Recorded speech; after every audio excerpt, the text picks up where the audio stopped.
Bueno, bosgarren bidalketarekin arituko gara eta 6 atasa ditu. Kasu honetan, bidalketa honetan ikasleak elkarlanean jarriko ditugu.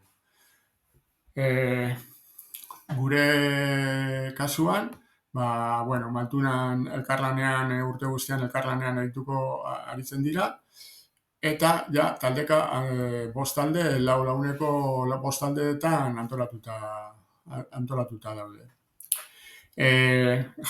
Atasa bakoitzean jarduera bat diseinatu behar da, eta jarduera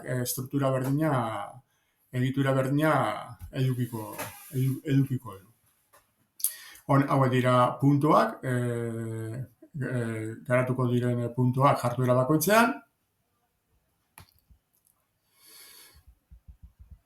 eta lehenok atasan garatuko da puntua da bilaketa eraginkorra. Hemen sustatu beharreko gaitasun eta mailak adierazten dira. Gero, landuko den urratzaren momentuaren azalpena, laugarren urratzen egongo gara, informazioa lortu antolatu. Gero, evidentzia motak eta lorpen adierazlea, trebetasun batzuk hemen identifikatu ditugu. Eta jarduera. Beste atasetan nola estruktura berdina den, bakarrik jarduera aipatuko dugu.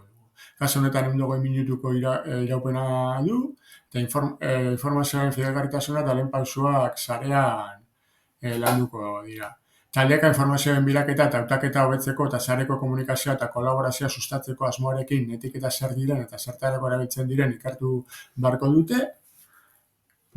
Interneten informazioa erabilkotasunez bilatzeko estrategiak erabiliz, honen ondoren talde guztiekin partekatuko dute egin duten txostena aurkitutako emaitzak zuzenak direla egiaztatzeko eta aurkitutako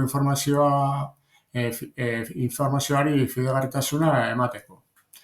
Emaitza neurtzeko Google Force galdetegi bat erabiliko dugu eta hemen dira egingo diren galderak. Zeintzuk izan dira interneten informazioa aurkitzeko erabilitako bilaketa motorrak, zeintzuk izan dira erabilitako iturriak, eta bar. Gero, tresnak eta baliabideak, interneten konexioa eta portatil bat bakoitzarentzako.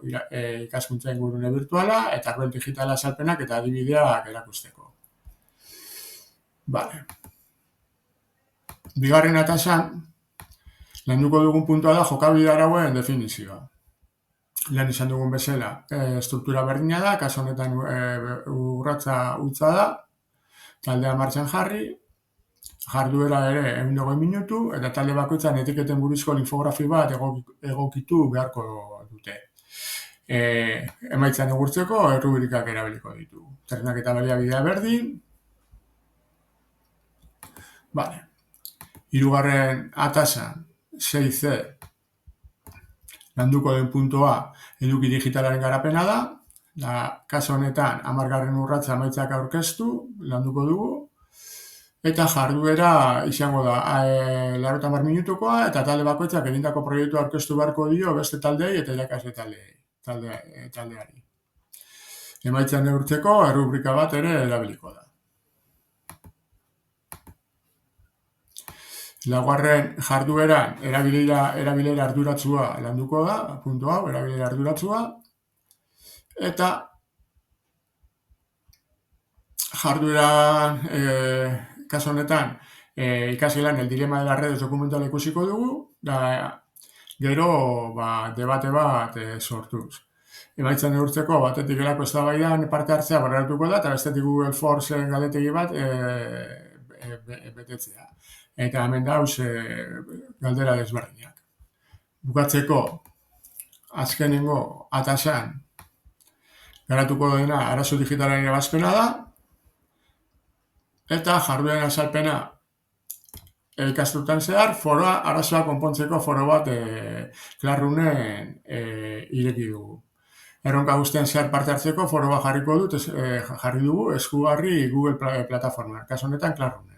Emaitzan neurtzeko foroko parte hartze bakoitzari punto batzuk emango zaio, eta gutxienez 3 parte hartze egitea eskatuko da. Hau izan dena.